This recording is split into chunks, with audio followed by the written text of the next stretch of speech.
Hello and welcome to Yadnya Investment Academy. Today a big event happened. Franklin Templeton Mutual Fund House closed its 6 big debt funds and all open-ended debt funds. So it was a big event in the mutual fund industry, especially in debt fund industry. We did a live session also on this, and there were a lot of questions, so we thought that it will be good to make a video with a lot of data as well along with it when we are explaining things. So in this video we will do various things. We will basically check and review all these different questions which we have on this topic. So basically what happened, why, what was wind down means. So this Franklin Templeton used that they have wind down the mutual funds. So what does that mean exactly? Why was this done by them, and when will you get your money back if you have invested in these funds? How big is the impact, and why no one told you about this risk before? And can this happen to other debt funds as well? And what is the impact on equity market or equity funds even of Franklin Templeton? So all these questions we will touch with a lot of data points as well along. So let's start with what happened.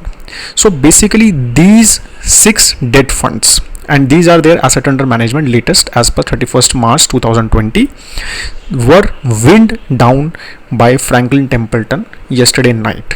So almost 30,000 plus crore rupees asset under management these funds carry, and they are all big funds in each category. They are actually all among top 5, top 7 funds in their category. And Franklin Templeton, is a big fund house, and especially they are known for their debt funds, because they were the fund house which actually started this credit risk category in Indian mutual fund industry.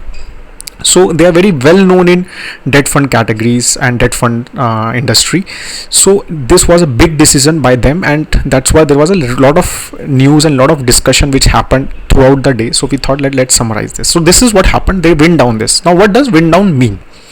So wind down is basically like a lockdown of investment. So what happened is, on all these 6 schemes, there was no investment is now allowed. So you cannot invest anymore. You cannot redeem your investment immediately. Okay, so if you want to redeem your investment today, you wouldn't be able to, and not after this also. Schemes will never open again. So this is not a temporary lockdown.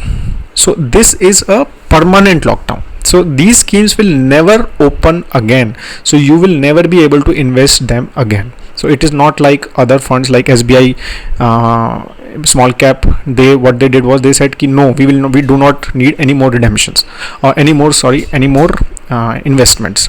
So this is not like that. So it is not a temporary. It is like whole fund has become a segregated portfolio. So segregated portfolio, we have a video on this also. Segregated portfolios are basically for the portfolio which has not performed or which is about to default. So many funds now have created those segregated portfolios, especially for Vodafone Idea papers or Yes Bank papers, which they thought that they may give money later and not on the time which they were supposed to. So there was a kind of a default. So those papers were created as a segregated portfolio. So this whole funds, all 6 funds have become a segregated portfolio. Basically you cannot redeem now immediately. You cannot invest. So similar thing as segregated portfolio. If you have SIPs in them, STPs in them, SWPs in them, everything will be stopped now. You cannot do anything of them in now those 6 funds. So this is the situation. Now let's see why was this done. First, we need to be very clear that there was no company default.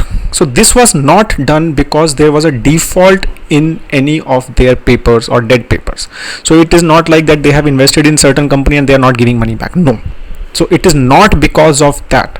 It is a clear case of liquidity issue.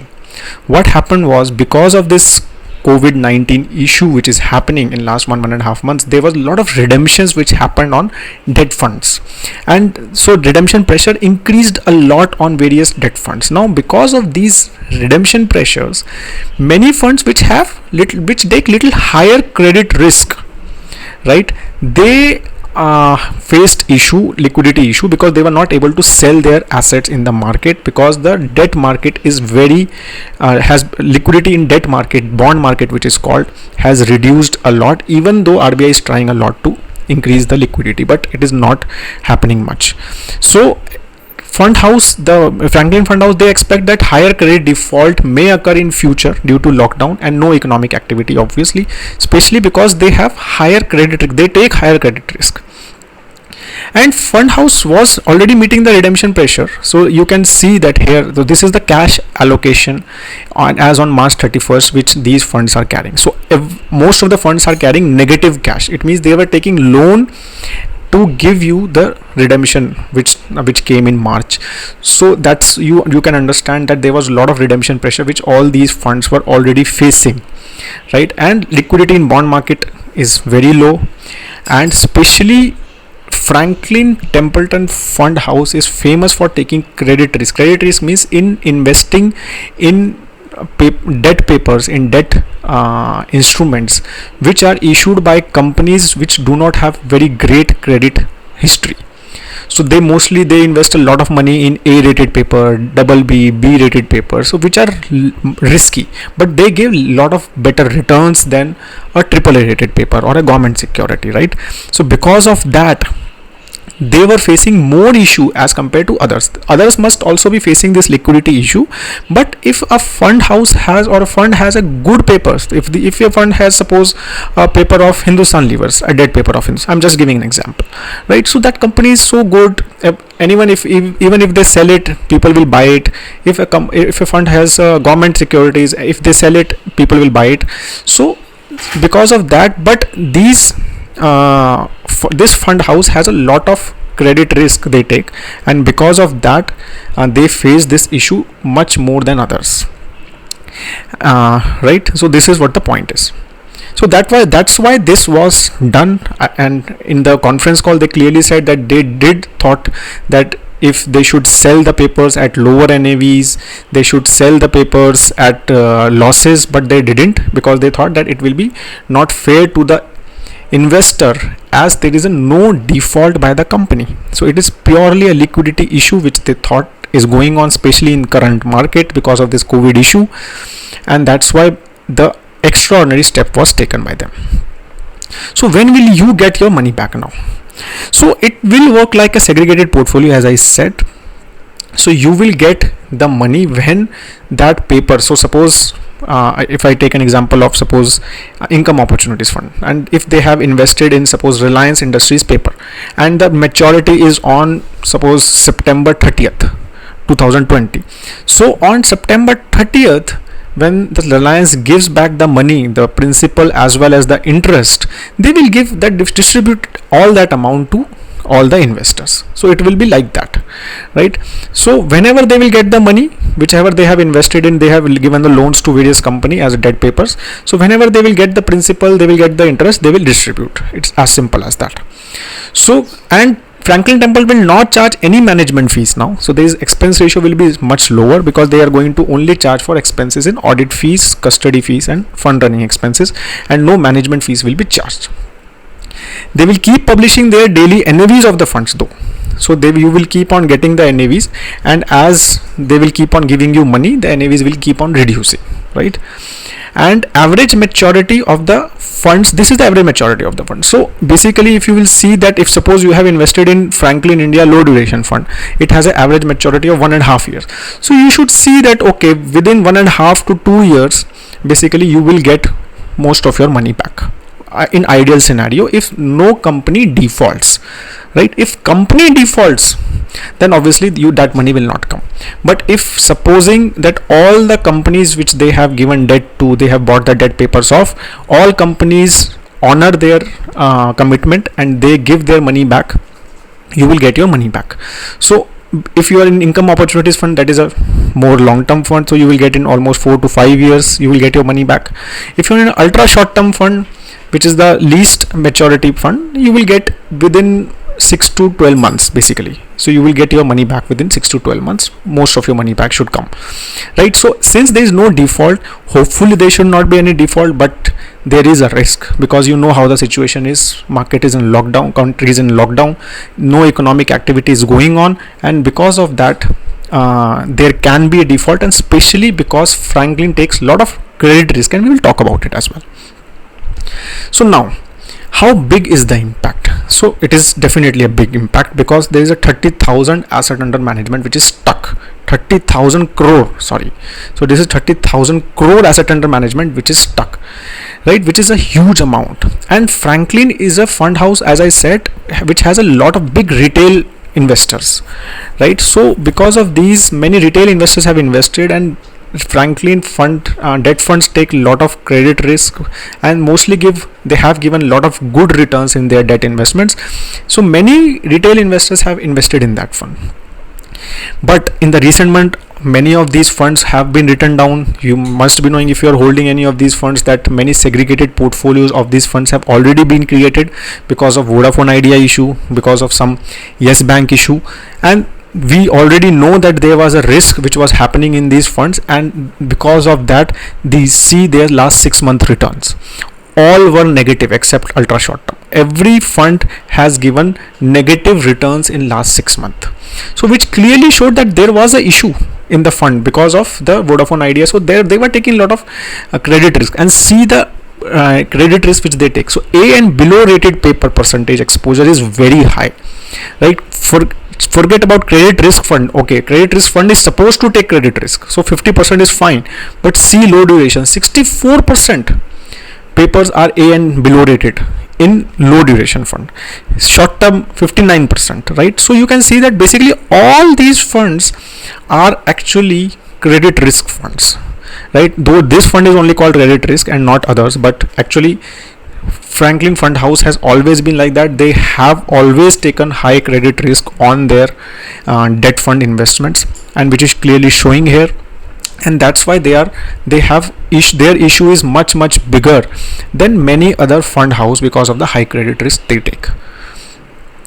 Okay, so why no one told you about us? So basically, yes, no one told. Maybe your fund advisor didn't tell, but we did tell.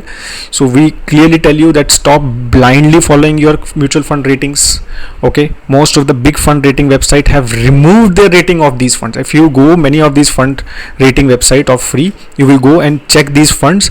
They have removed the rating. They don't even want to show you that this was the rating, because then you will say that why you have given that rating, and you will not feel bad. So basically they have removed the rating of all these funds, which is not good, right? We haven't changed their rating on our website. All the ratings have been 2-3 months old. So all these ratings which you are seeing, you can see these ratings, right?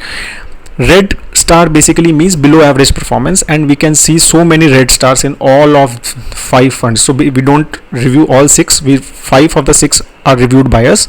So you can see so many red stars, which clearly shows that the kind of credit risk especially this fund was taking in all of their funds, which we were clearly telling you again and again on that. So this is on our website MF Yadnya, right? You can go and check these ratings there, and there are more than 200 plus funds which we have rated similar to this, and there's lots of information, very transparent reviews which we do there.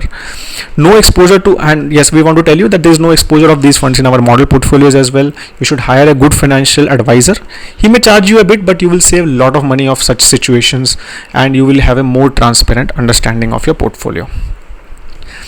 Can this happen to other debt funds? Yes, it can. We are not saying it cannot, but it will only happen, it seems, majorly to where credit risk is high. And now RBI and SEBI, we think, will be more agile, and they will be more responsive, and hopefully this situation should not occur to other debt funds. Currently, we will say that you should avoid credit risk funds, especially in current situation, and always match average maturity of the fund with your goals. So if you are investing for, suppose, emergency fund, it should be in mostly liquid or overnight funds. If you are investing in a goal which is 2 years down the line, then you can invest in money manager kind of a funds, right? So try to manage the average maturity and match it with your goal. Always check fund profile completely. Check the companies which they are investing. Check their credit risk profiling. Check how they have been in the past. It should not be that they have just improved in last 1 month, right? And before that they were very bad. So it shows that what is the understanding and what is the thought process of fund manager. If you want to take risk, buy equity. We are very clear. If you want to take risk, buy equity. Debt is not for risk. Avoid taking high risk in debt funds. Liquid funds, overnight funds are the safest debt funds, and we think that there is no issues to them and you can still invest in them, and there is no problem at all in most of the liquid funds and debt fund and overnight funds. You should still check their portfolio, still check their credit risk, but we do not think that, because they are very very highly regulated funds, and mostly we should not have these kind of situations in liquid and overnight funds. If you have a short term goal, these are the best. Any impact on equity markets? No major impact or direct impact we are seeing on the equity market of this event, because as we said, this is not a default. So IL&FS issue which had an impact on both equity market and debt market, because the company defaulted. So that's why the NBFC industry got impacted in equity, and debt fund got impacted because of the money which they had given to them, right? But this is not that. This is a pure liquidity issue. No company has defaulted, so equity market should not get any worried, and we do not think there is any direct impact. So not at all. Yes, there will be impacts on the AMC shares, like all like Reliance Nippo is listed on stock market, SDFC AMC is listed. So yes, there will be a short-term impact on that. But once COVID-19 situation improves, we think that mutual fund, debt, even debt fund industry should be back on the feet, and again the money should start flowing in. But currently the situation is not very good. So that is all we have on this. You should definitely check out our mfyadnya.in portal, where we do 200 plus funds, equity, debt, hybrid funds, sector funds have also been started, and you will we can be sure that you will find that we are doing the most transparent reviews, most comprehensive. Most of the information which we give there is not available for free on other research websites or other mutual fund websites. So that is all. If you have any question, please do write in the comment section below. Have a great time ahead. Jai Hind.